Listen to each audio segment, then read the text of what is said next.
They called 911 to have me arrested for moving into my own cabin, but when the deputies arrived, they saluted me instead, because I owned the land their entire HOA was built on.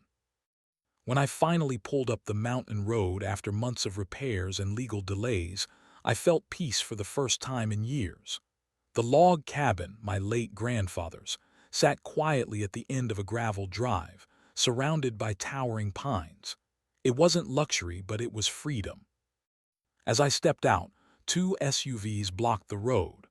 Out came the self-proclaimed president of the Evergreen Lakes HOA, a woman in her 50s with a clipboard and a glare sharp enough to peel paint. "You can't live here," she snapped. "This property falls under HOA jurisdiction. No permanent residents allowed." I calmly handed her my deed. "This cabin was built before your HOA existed." Her lips thinned. "We'll see about that." And then she pulled out her phone. "I'm calling the sheriff." The sirens echoed through the trees, red and blue lights flickering against the bark. The HOA members stood in a self-satisfied huddle, whispering like they'd just orchestrated a criminal bust. When the deputies arrived, I expected questions, maybe paperwork. Instead, they waved as they got out of the truck. "Mark, good to see you again," the taller deputy said. "Sorry about the trouble, Corinne again." The HOA president's jaw dropped. You know him." "Sure do," the deputy said with a grin. "This land been in the Thompson family for generations. It's county property, not HOA." Her face drained of color. "But he's moving in." "That's right," the deputy said, tipping his hat. "And that's none of your business." The next morning, frost glazed the porch railing like cracked glass. The sun hadn't yet crept over the ridge when I stepped outside with a mug of coffee and saw it, a white envelope, nailed right into the center of my cabin door. The nail had been driven clean through the wood. She hadn't even used tape. She'd made it personal. A red-stamped header shouted in bold type, "Cease occupancy immediately. Violation pending." For a second I just stared at it, steam curling from my coffee. The forest was dead quiet, no birds, no wind, just the slow drip of thawing snow from the roof. Then I laughed under my breath. Corinne had officially declared war. I pulled the nail out carefully, trying not to splinter the pine, and opened the envelope.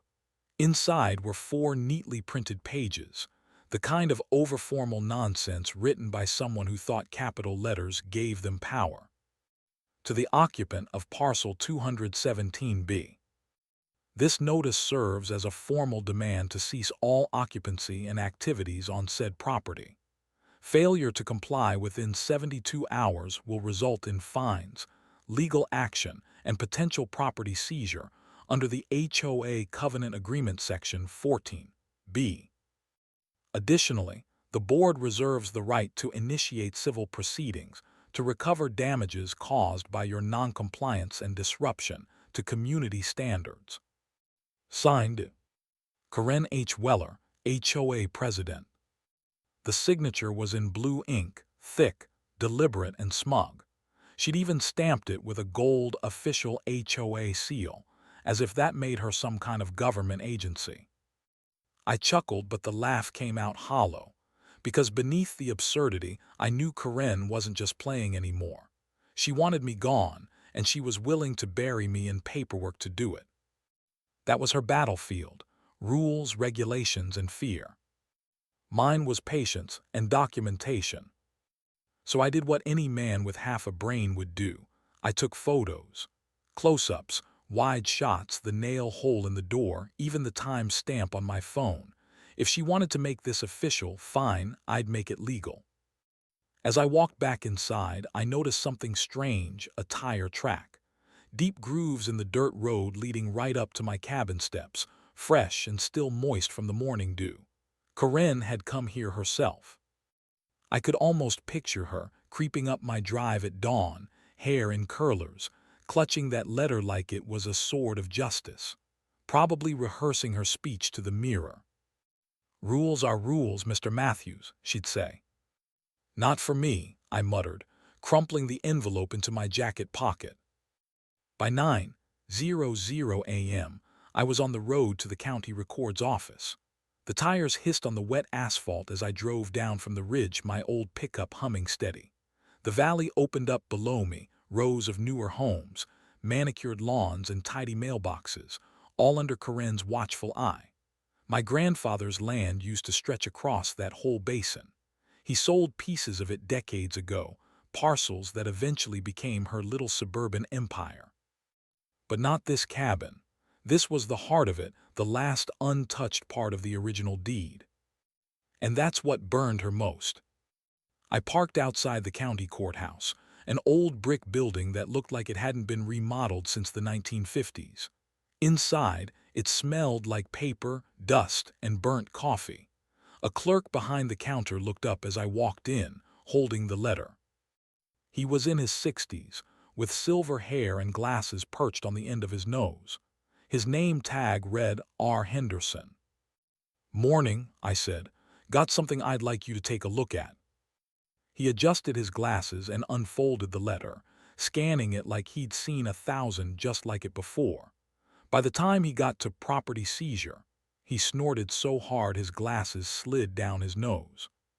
"She nailed this to your door?" he asked, half laughing. "Right through the wood," I said. "Didn't even use tape. Guess she wanted to make sure I saw it." He shook his head. "Corinne Weller, huh?" I raised an eyebrow. "You know her?" "Everybody around here knows her," he said with a smirk. "Last year she tried to get us to rename County Road 12 to Maple View Boulevard. Said it sounded more exclusive. Let me guess, didn't go well.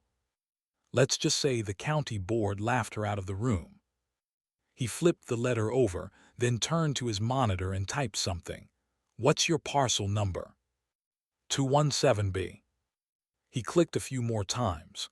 The ancient printer beside him hummed, spitting out a black and white map of the valley. "Here, your boundary," he said, circling my land in red pen. Then he pointed to a thick dotted line half a mile south. "And this," he added, "is the official HOA jurisdiction." He leaned back in his chair, folded his arms, and smiled. "She can't fine you, can't sue you, and sure as hell can't seize your property. You're outside HOA boundaries by at least half a mile." I felt a slow grin crawl across my face. "You mind if I get that in writing?" "Already printing it," he said. The printer whirred again, and a stamped document slid out, "County certified, non-HOA property." "Thank you," I said, shaking his hand. "Don't thank me," he replied. "Just promise me one thing." "What's that?" "When you show her this, get it on video." By the time I got back to the cabin, the morning sun had melted the frost. I stood by my door, the same nail hole glaring at me like a scar, and decided to leave it there, a reminder of how far she was willing to go. I scanned the certified document, saved it on 3 different drives, and printed an extra copy for my truck. I even laminated one for good measure. That night I heard the sound again, an engine slowing on the gravel road. Headlights swept across my windows, pausing for a moment. Then they backed up and drove away. I didn't need to guess who it was. The next day, another envelope arrived, this time taped to my mailbox. Corinne must have realized the nail had been a step too far. Inside, her tone had changed. "Notice of noncompliance. Continued occupancy detected. Failure to vacate the premises will result in escalated measures. The HOA will proceed to notify local authorities of your defiance and obstruction. This is your final warning. KHW." Escalated measures. That one made me laugh out loud. I imagined her at her kitchen counter, red pen in hand, rewriting "or else" 3 times until she found something that sounded just legal enough. But I didn't throw this one away either. I kept it. Evidence. Because something told me this wasn't just about rules anymore, it was personal. Corinne didn't just hate my presence. She hated what I represented, a man she couldn't control. That evening, I drove into town to grab dinner at the diner near Main Street. The waitress, Betty, saw the paperwork sticking out of my jacket pocket. "Let me guess," she said, pouring coffee. "Corinne's at it again." "You've heard. She comes in here twice a week and complains about you to whoever will listen. Last time she said you were squatting on HOA land." I smiled.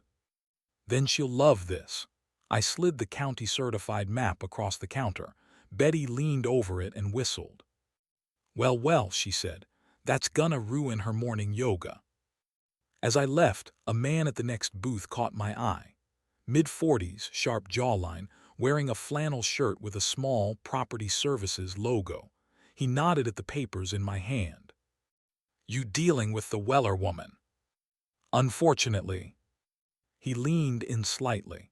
"Word of advice, she doesn't stop. Not until she's embarrassed. Only thing that scares her is being proven wrong in front of people." "Good to know," I said, "because I'm about to do exactly that." When I got home, the moonlight spilled across the valley like silver dust.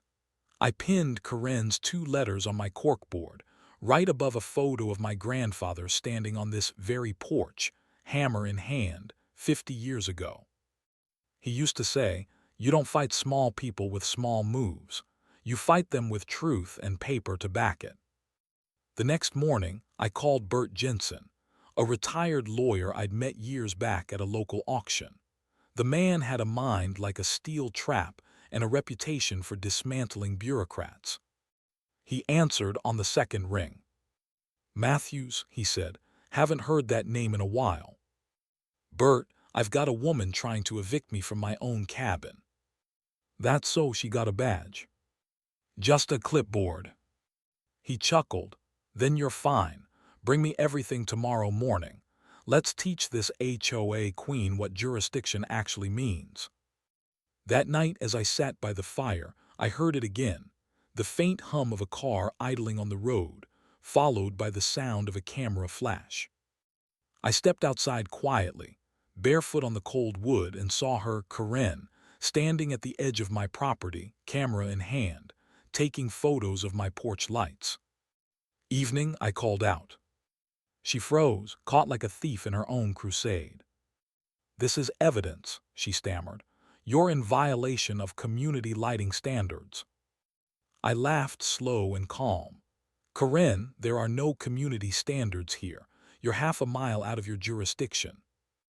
Her eyes narrowed. "We'll see about that." I held up the laminated certificate, shining under the porch light. "Already did."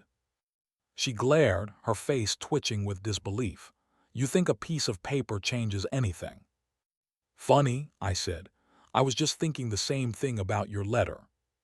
She turned, storming back to her SUV, tires crunching against gravel. The headlights washed over me one last time before she sped off into the night. I stood there for a long while after she left, feeling the cold settle in, hearing only the rustle of trees and the crackle of my cabin's wood stove inside. For the first time in weeks, I felt calm. Corinne had drawn her line in the sand, and I had just erased it with county ink. But deep down, I knew something else too.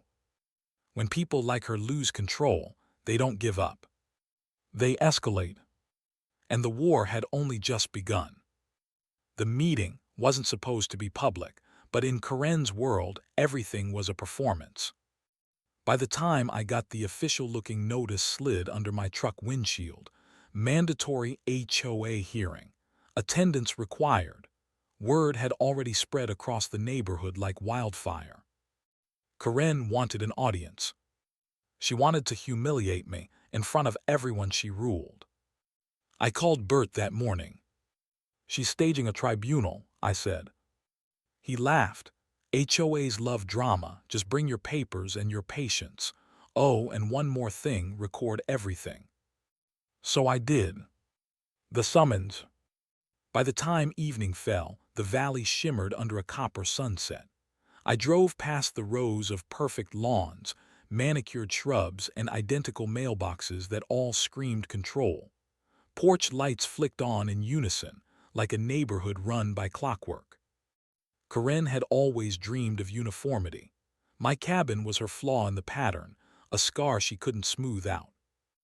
The HOA meeting was held in the Maple Valley Recreation Hall, a fancy name for what was basically a beige box with folding chairs and bad lighting. Cars lined the lot. People stood outside whispering, clutching their little blue HOA binders like church hymnals. I stepped out of my truck, wearing jeans, boots, and a calm expression that drove people like Corinne insane. She stood by the door, arms crossed, gavel already in hand. "You're not on tonight's list," she said. "I'm not on your list for anything," I replied. Her lips twitched. "This is an HOA meeting, members only. That's why I'm here, to make that point clear." At that moment, a sheriff's deputy approached from his patrol SUV. Deputy Langston, tall, calm, maybe late 40s, eyes sharp. "Evening, ma'am," he said to Corinne. "County invited me to observe. Heard there might be a property jurisdiction dispute." Corinne forced a tight smile, purely procedural. "Then you won't mind if I sit in," he said. And just like that, she'd lost control before it even started. The Lion's Den. Inside, the hall buzzed with tension. The smell of coffee and fear hung in the air. The board sat behind a long table, 5 of them, each with printed agendas and bottled water lined perfectly. Corinne sat at the center like a queen presiding over a trial. To her right sat a balding man in a polo shirt labeled treasurer. To her left, a nervous woman shuffled papers marked architectural compliance. The chatter dimmed when Corinne slammed her gavel. "This meeting will come to order," she declared, voice ringing through the hall. "Tonight's primary topic, unauthorized occupancy on parcel 217B. All eyes turned toward me. I remained standing at the back, holding a folder under my arm. Corinne gestured sharply. "Mr. Matthews, your presence here is informal and unauthorized.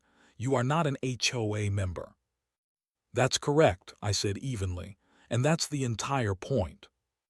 Murmurs rippled through the room. Deputy Langston leaned against the wall, arms folded, expression unreadable. Corinne continued, "This individual has repeatedly violated community standards." I raised my hand. "Excuse me, before you continue, I'd like to present county verification regarding my property boundaries." "You are out of order," she snapped. Bert, sitting in the second row with his briefcase, stood up slowly. "Actually, he's entirely in order," he said, voice low and measured. "Per open meeting law, if you're addressing a person by name, they have the right to respond." Corinne's jaw tightened. "And who are you?" "Bert Jensen, retired attorney, Mr. Matthews' representative." Corinne sneered. "We don't recognize unofficial representation." Bert smiled. "Good thing you're not a court." Opening hostilities. Corinne slammed the gavel again. "You have no standing here." The sound echoed like a gunshot through the hall. I didn't move. "Actually," I said quietly, pulling a folded map from my folder, "I have more standing than your entire HOA combined." Gasps from the back, she froze. I unrolled the county-certified map onto the nearest table. "This," I said, pointing to the thick red line, "is the official boundary of Maple Valley HOA filed with the county registrar in 1992. This dotted section north of it," I looked up, "that's my land, parcel 217B. Corinne's mouth opened, but no sound came out. I could see the others on the board leaning forward. The treasurer squinted, whispering something to the woman beside him. Then from the back of the room an older man rose. Long gray hair tied at the back, plaid shirt, cane in hand. "I can confirm that," he said. Corinne turned sharply. "Who are you?" "Tom Greeley, retired surveyor. I marked those lines myself 30 years ago. That parcel was never included in the HOA tract. You've been citing him in error." The silence was absolute. Even the hum of the fluorescent lights seemed to fade. The cracks in the crown. Karen's face flushed crimson. That's impossible, she said, voice trembling with fury. Our maps include. Show us, I said. She blinked. What? Show us your map, the one you've been using to find people. Her hands shook as she rummaged through her binder, pulling out a laminated map covered in scribbles and post-it notes. Bert stepped forward and laid it beside mine. The difference was obvious. Her boundary lines had been redrawn by hand. Deputy Langston moved closer, taking photos. Mind if I get copies of those? He asked. Karen stammered. These are preliminary community extensions. Extensions that were never filed, Bert said, which means they're legally meaningless. A murmur of voices rose among the residents. Someone whispered, "She fined me for a shed that's not even on HOA land." Another said, "She made me repaint my fence." Panic rippled through her little empire. Public exposure. I reached into my folder again and placed my phone on the table. "Since we're discussing unauthorized actions," I said, "I'd like to play a short recording." Karen's eyes widened. "That's not admissible." "It's not a courtroom," I said, "just transparency." I tapped play. Her voice filled the hall, shrill, furious, unmistakable. "You're going to regret defying me. I can make your life miserable until you sell. You'll see." The room erupted. Gasps, whispers, and someone in the back saying, "She really said that." Karen lunged toward me. "You had no right to record." "Deputy Langston," Bert interrupted smoothly, "since this meeting involves public interest and elected board conduct, I believe recordings fall under open documentation." The deputy nodded. "That's right." Karen froze mid-motion. For a moment she looked small, cornered, powerless in the light she once controlled. The power shift. The treasurer stood. "Madam President," he said softly, "if Mr. Matthews' property isn't within our jurisdiction, we've been collecting unlawful fines." Karen snapped her head toward him. "Sit down, Doug." "He didn't. We could be liable for reimbursement." That's when it truly fell apart. Voices rose, papers shuffled. Someone shouted for order. Karen pounded her gavel again and again, but no one listened anymore. "This meeting is adjourned," she shouted. "Motion to overrule," Bert said calmly. The board members exchanged glances, then one by one raised their hands. "Motion carries," said the treasurer. Karen's face drained of color. "The verdict." Bert took a step forward, sliding a single document across the table, a county-issued letter. "For the record," he said, "this confirms that Parcel 217B is not, and never has been, subject to HOA governance. Furthermore, any fines or threats issued to its owner constitute harassment under county code." Deputy Langston nodded. "I'll file a copy with the county. Ms. Weller, I'd advise you to stop contact until further review." Karen sat frozen, breathing shallowly. Her hands gripped the gavel so tightly her knuckles whitened. The board members whispered again, words like audit, overreach, resignation. "This isn't over," she hissed finally, glaring at me. I smiled faintly. "You're right, it's just beginning." Aftermath. When the meeting adjourned, half the neighborhood came up to me. Some apologized, others just looked ashamed. The treasurer muttered, "She's been running this place like a dictatorship for years. Maybe this was overdue." Bert patted my shoulder. "You did good, kid, but watch your back. Pride like hers doesn't die easy." Outside, the night air was cool and still. Crickets chirped. The deputy nodded as he passed me, saying quietly, "If she bothers you again, call me directly." The storm brewing. By the time I reached my cabin, the moon was high. The porch light glowed faintly through the pines. I noticed it right away. The door was slightly ajar. My pulse quickened. I stepped inside slowly. The place smelled of cold air and damp wood. On the table, the county map I'd left was gone. In its place, a single sheet of paper fluttered in the draft. It was blank except for two words, written in red marker. Not done. The wind howled outside, and for the first time since this started, I felt a chill that had nothing to do with the weather. A week later, the promise she hissed at that meeting came true. I found the envelope wedged in my mailbox early one morning, thick, official, and stamped with the words "Civil Summons Notice to Respondent." Even before I opened it, I knew who it was from. The air itself seemed to hum with her vindictive energy. Karen had gone nuclear. Inside were 22 pages of legal gibberish. The first line made me laugh out loud. The defendant's continued occupancy and refusal to comply with community ordinances have directly contributed to diminished neighborhood value, loss of aesthetic uniformity, and emotional distress among residents. Emotional distress. That was rich. The filing demanded $125,000 in damages. But the part that really made my blood run cold was the line near the bottom. Plaintiff requests that the court compel the defendant to vacate parcel 217B permanently. She wasn't suing for money. She was trying to erase me. Bert's return.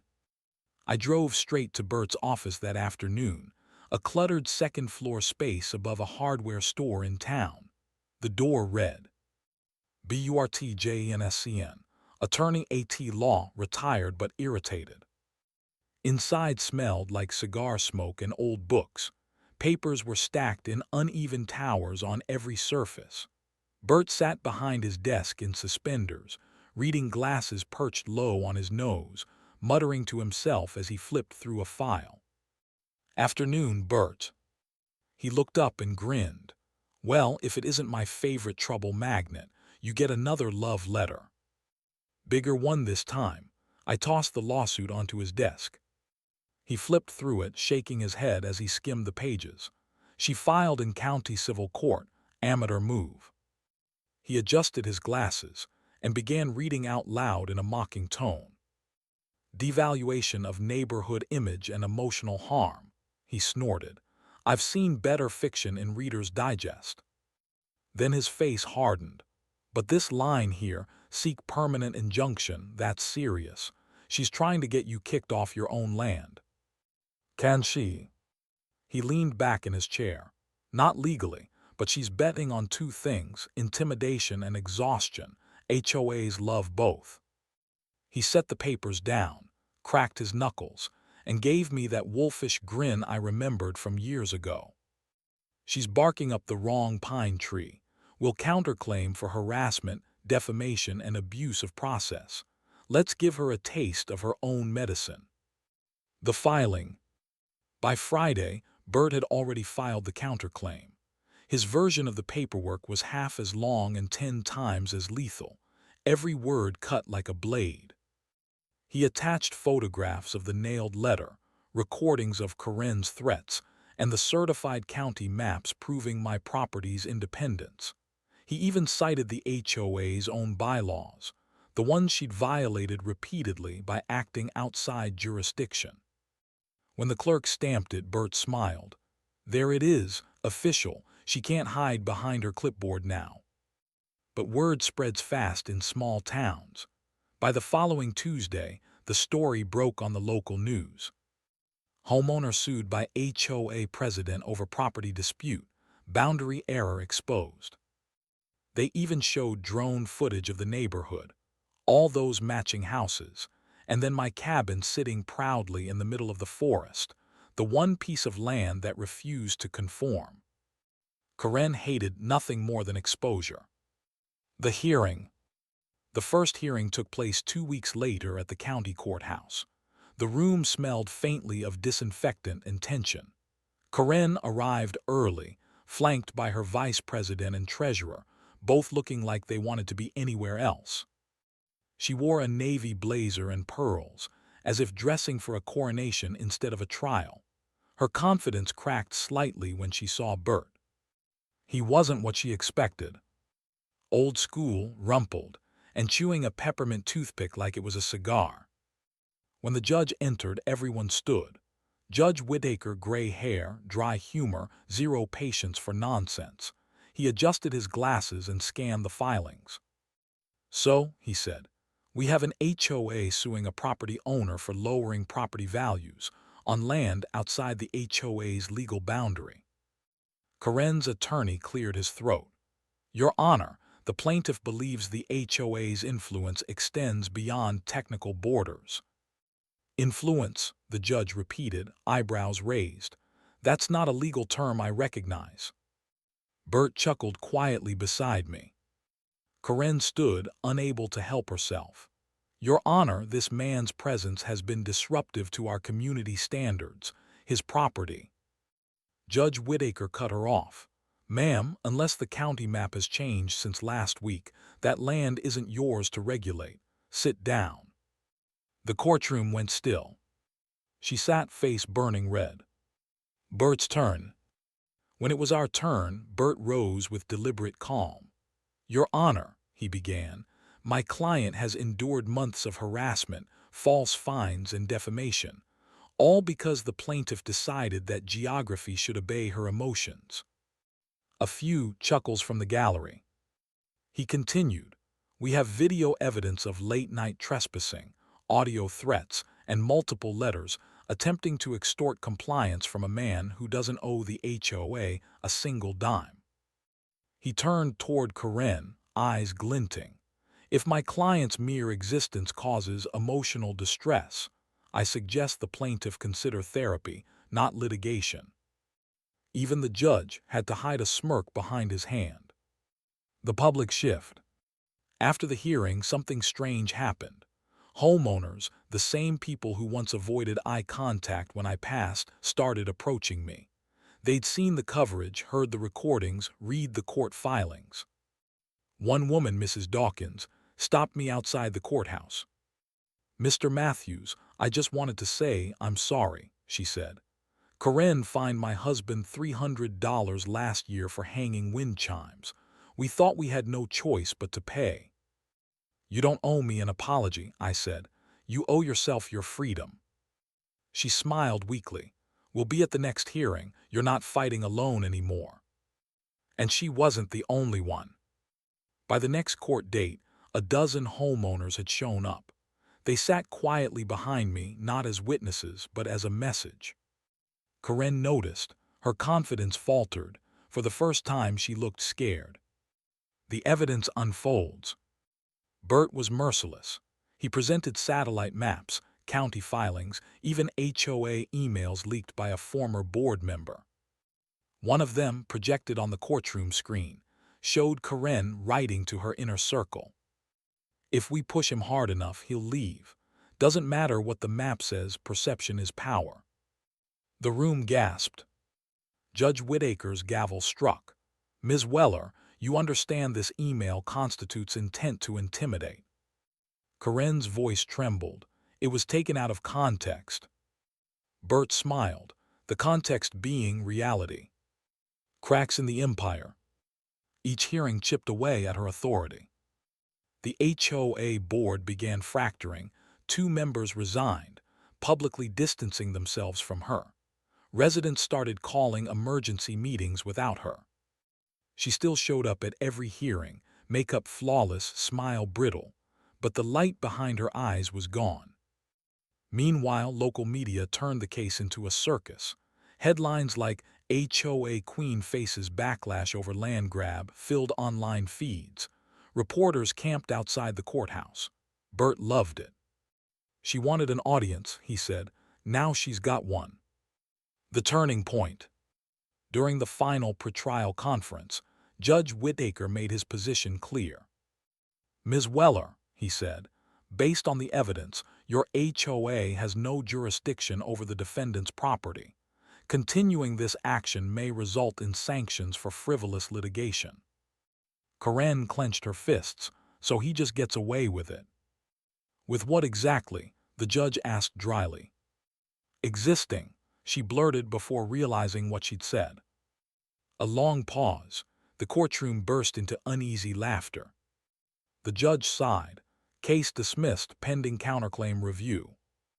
Bert leaned toward me. Translation, we win. Aftermath. Outside the courthouse, reporters swarmed. Cameras flashed, microphones extended. Mr. Matthews, how does it feel to beat the HOA? I smiled faintly. It's not about winning, it's about living without fear. But behind me, Karen stood on the courthouse steps, alone, staring at the ground as people whispered and drifted past her. Her power had evaporated in daylight. Bert joined me by the truck, patting the door. You handled yourself well, but don't think she's done. People like her, they don't know how to lose quietly. I know, I said. She'll find another way. He nodded grimly. Then we'll be ready. As we drove back through the valley, I glanced up at the ridgeline. The sun was setting behind my cabin, casting long shadows across the land she could never touch. But even then, I couldn't shake the feeling that someone or something was still watching from those shadows. The courthouse conference room smelled like dry paper, old glue, and frustration. Stacks of documents surrounded Bert Jensen like a fortress. Land records, utility maps, case files, and something that looked suspiciously like a 1980s coffee stain on a property deed. For the last 2 days, we'd been prepping evidence for the upcoming hearing. Karen's lawsuit had turned into a spectacle, and local reporters were circling like vultures. Every motion she filed was more desperate than the last, accusing me of unlawful occupancy, emotional damage, and even reckless landscaping. But that morning, Bert had asked me to meet him early. He sounded different on the phone, like a man who'd found gold buried beneath asphalt. When I stepped into the dim archive room at the county records office, he was already there, sleeves rolled up, gray hair sticking out in every direction. An old parchment lay unrolled across the table, its edges curling like burnt paper. Dust particles floated through the sunlight streaming from the narrow window, turning the scene almost sacred. Your granddad was a damn genius, Bert muttered, adjusting his bifocals.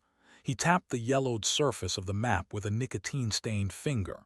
Look at this, survey map number 214B dated 1963, before the valley was subdivided, before the HOA ever existed. I leaned closer.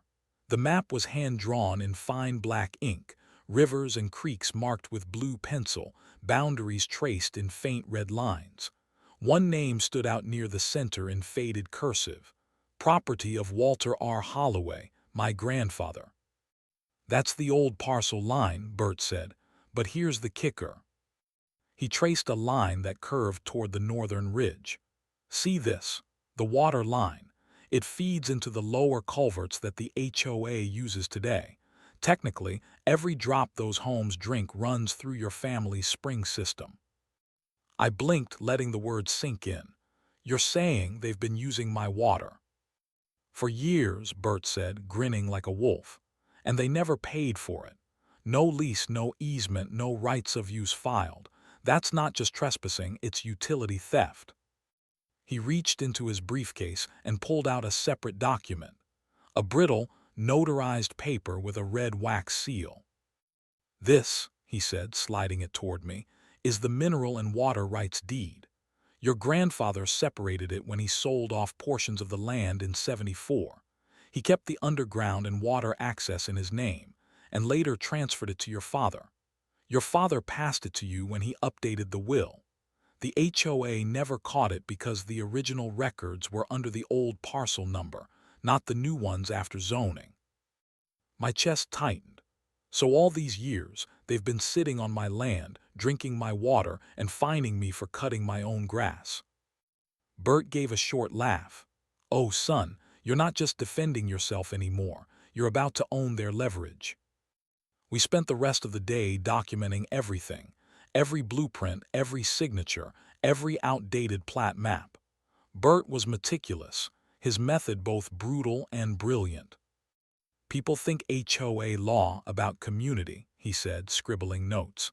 It's about jurisdiction. Whoever controls the lines controls the rules, and you, my friend, control the lines. When the sun dipped low, we spread the documents across his office like a general plotting a siege. The map stretched from his desk to the floor, every inch a story of ownership, greed, and ignorance. "What about the spring access?" I asked. "Could we shut it off?" Bert looked up, eyes twinkling. "Legally? Absolutely. Ethically? Well, let's say you'll be generous and give them notice first. Maybe a week's warning before the faucets run dry." The thought made me smirk. The image of Corinne standing in her manicured backyard, clutching a dead garden hose, while the fountain in front of the HOA clubhouse sputtered and coughed. It was poetic justice. But Bert wasn't done. He flipped to a smaller sketch stapled to the back of the survey map. "There's more," he said. "This section here, Lot 12B, according to this, the HOA clubhouse and pool sit right on your grandfather's easement land. They never filed a separate deed. It's technically built on a portion of your retained rights." I stared at the sketch, disbelief washing over me. "You mean their entire headquarters is on my ground?" "Partially, yes. Maybe 10%, Bert said, grinning wider. "But that's enough. You could technically file for rent or removal. Hell, you could post a private property sign right on their fence and they'd have to respond." The gravity of it hit me. All their threats, fines, and arrogance, the smug letters and board meetings, suddenly looked flimsy, laughable even. "Bert," I said quietly, "let's use it, but carefully." He nodded. "Oh, we'll be surgical.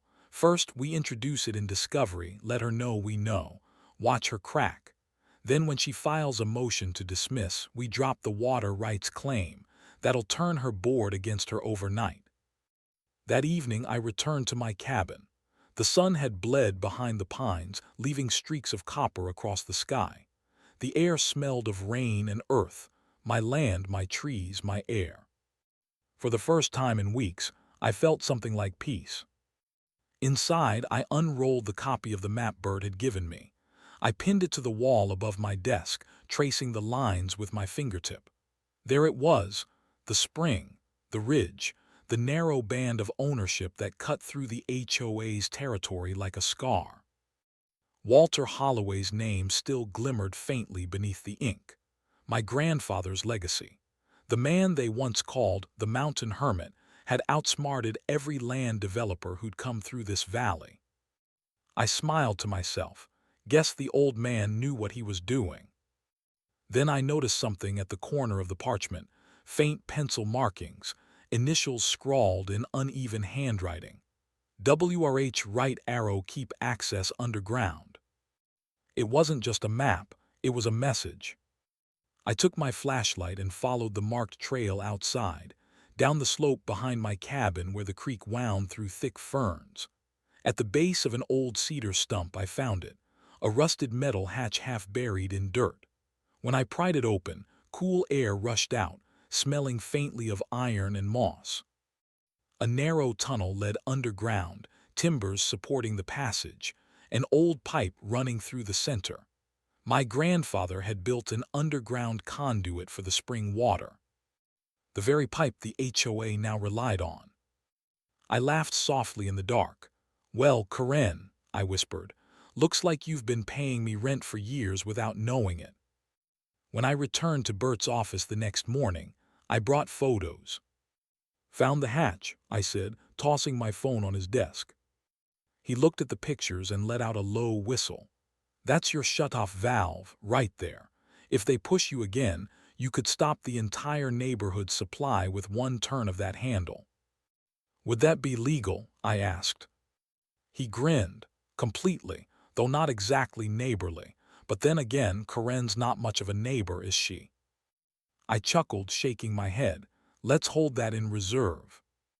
"Agreed," Bert said. "It's your ace in the hole, keep it quiet for now." By the end of that week, the entire legal tide had shifted. Bert filed an amendment citing historic water rights infringement and unauthorized structure encroachment. The courthouse clerk's eyebrows nearly disappeared reading it. When Corinne got the notice, she called an emergency board meeting. Half her members didn't show up. Rumor spread fast. Homeowners were furious, not at me but at her. They'd been paying HOA fees for years to maintain a property built illegally, and the man she tried to evict now owned the very water they drank. For the first time, I wasn't on the defensive. The balance had shifted. The fight wasn't about me being in compliance anymore. It was about how far Corinne would fall when the truth hit daylight. And judging by the cracks forming in her empire, the collapse was already beginning. The courthouse steps gleamed under a pale morning sun, the kind that felt too calm for the chaos about to unfold inside. Reporters clustered near the doors, their microphones like hungry birds waiting to peck at any shred of drama. And there would be plenty of that today. Corinne Green arrived first, punctual, poised, and poisonous. Her power heels clicked across the marble as she approached the entrance, trailed by two of her loyal board members who carried bulging binders, and the air of people who thought they were walking into victory. She wore a navy blue tailored suit, her hair tied back tight enough to make her smile look permanent. From where I stood across the street beside Bert, I could see the glint of smugness on her face.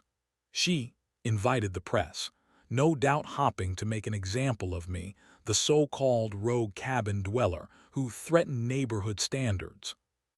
"Let her have her moment," Bert muttered, flipping through his worn leather briefcase. "It'll make her collapse look grander."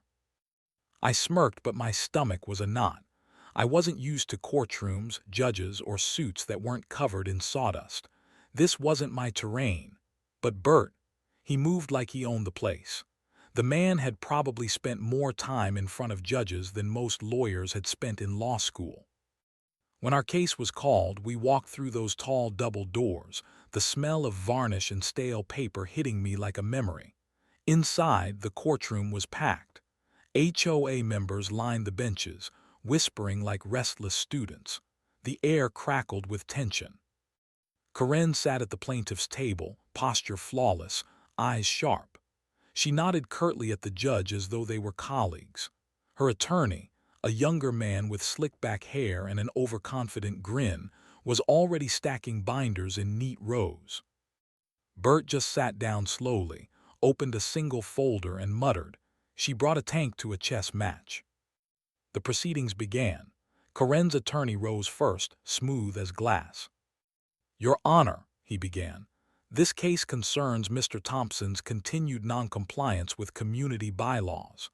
Despite multiple warnings and formal notices, he has refused to adhere to HOA standards regarding property maintenance, water usage, and residency requirements. His presence has—" "Hold on." The judge, a stern woman with silver hair and half-moon glasses, lifted a hand. "Residency requirements. You're saying the HOA governs where he can live?" Corinne leaned forward, voice honeyed with false reason. "Your Honor, it's about community integrity. His property disrupts the neighborhood's aesthetic continuity. He's building unapproved structures, storing tools." I almost laughed. "You mean my shed?" She ignored me, and refusing to contribute to shared maintenance fees that benefit everyone in the valley. The judge tilted her head. "Mr. Thompson's property lies within your HOA boundaries." Corinne smiled, too confidently. "It falls within the visual and social scope of the community, Your Honor." Bert chuckled audibly. The sound echoed off the wooden panels. "Visual scope," he repeated under his breath. "That's a new one." The judge's eyebrow arched. "Let's clarify that, Mr. Jensen." Bert stood slowly, every gesture deliberate. "Thank you, Your Honor. We'd be happy to clarify." He placed a large folded paper on the evidence table and unrolled it with a crisp snap. "This," he said, his voice carrying easily across the silent room, "is Survey Map 214B, dated 1963. It predates the Homeowners Association by 21 years. This parcel," he pointed with a pen, "is owned by my client, Mr. Thompson, and as you can clearly see, it sits half a mile outside of the HOA's legal boundaries." Murmurs rippled through the benches. Corinne's face went still, the confident smile twitching slightly. Bert wasn't done.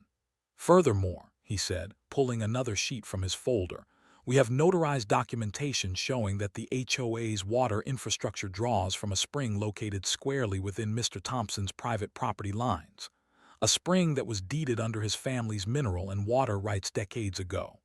Meaning, he paused for effect, the HOA has been utilizing his water source without permission, compensation, or legal access for years. Silence, the kind that stretches and tightens like wire. The judge leaned forward. Mrs. Green, did your board authorize this usage? Corinne blinked rapidly. I'm not sure what he's referring to. Our community has a unified system. Bert interrupted, calm as ever. We can demonstrate it directly, Your Honor. If you look here, he tapped a line on the map, tracing the spring's path.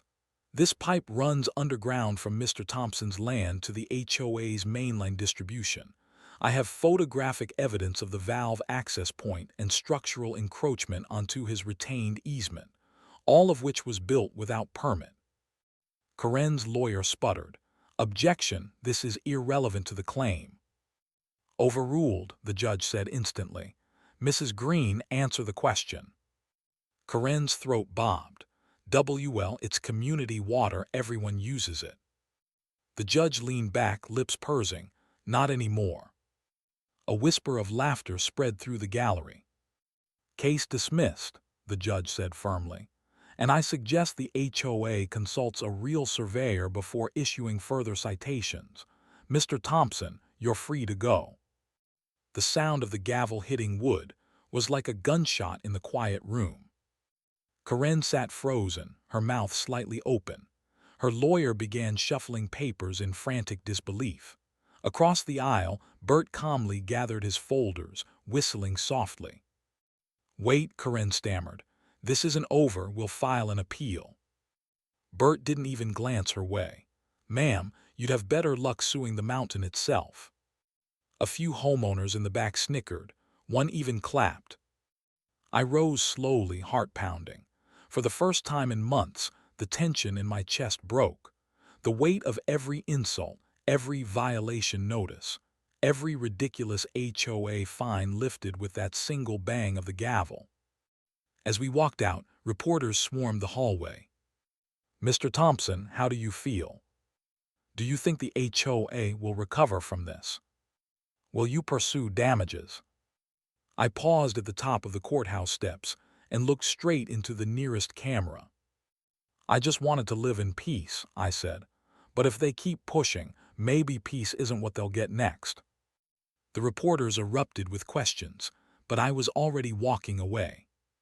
Back in the parking lot, Bert leaned against his pickup, lighting a cigar.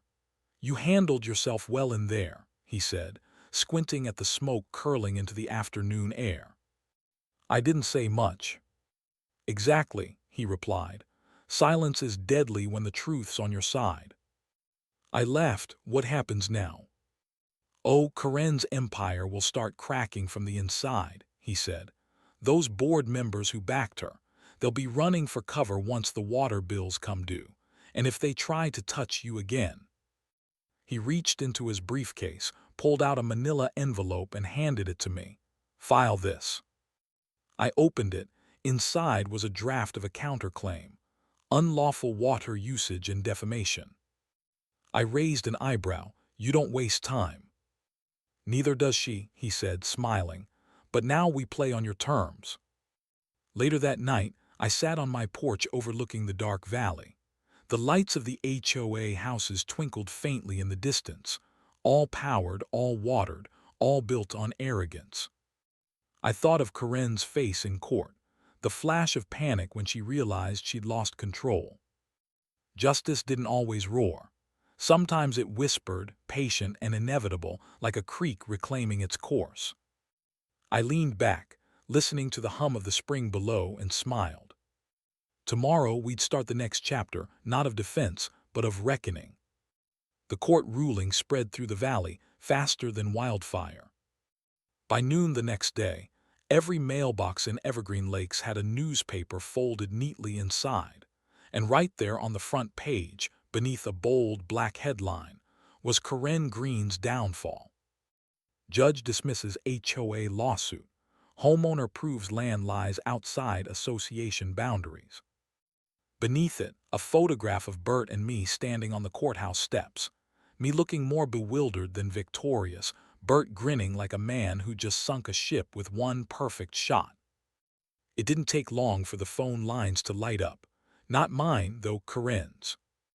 By evening, angry residents were knocking on her door, waving copies of the paper, demanding explanations for the money they'd poured into community maintenance that apparently funded illegal projects and lawsuits. The HOA Facebook group, usually full of posts about lawn height and fence color, turned into a public execution. I watched the chaos unfold from my porch. The valley was quiet that night except for the crickets and the distant murmur of outrage drifting down from the gated section above. For the first time in years, Evergreen Lakes didn't feel like a prison. It felt like freedom returning to its rightful owner. 3 days later, the first resignation hit. Martha Winslow, the HOA treasurer, a nervous woman who'd always followed Corinne's orders to the letter, posted a statement on the bulletin board at the community clubhouse. Effective immediately, I am resigning from the board of Evergreen Lakes HOA. I was unaware of certain legal oversights that have come to light and cannot, in good conscience, continue my role. By sunset, 2 more board members followed. Corinne tried to rally what was left of her inner circle, but her voice, once booming with authority, now carried the hollow ring of desperation. She held a special emergency meeting in the clubhouse that weekend. 15 people showed up. Half walked out before she even finished her opening speech. Someone filmed it on their phone. The clip went viral on local social media. Corinne standing behind the podium, veins visible at her temple, insisting everything was a temporary misunderstanding. The comments beneath were brutal. We paid $700 a year for this. Our water bills are double what they were. She sued a man for living on his own property, unreal. Dissolve it already. By Monday morning, the county had stepped in. I drove down to the municipal office with Bert that afternoon. The same clerk who'd laughed at Corinne's original threat letter now handed us a stamped envelope. Order from the county commission, she said, smiling like she'd been waiting for this.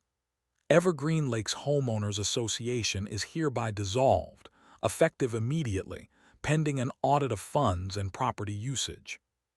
Bert let out a low whistle. That's faster than I expected. The clerk leaned on the counter.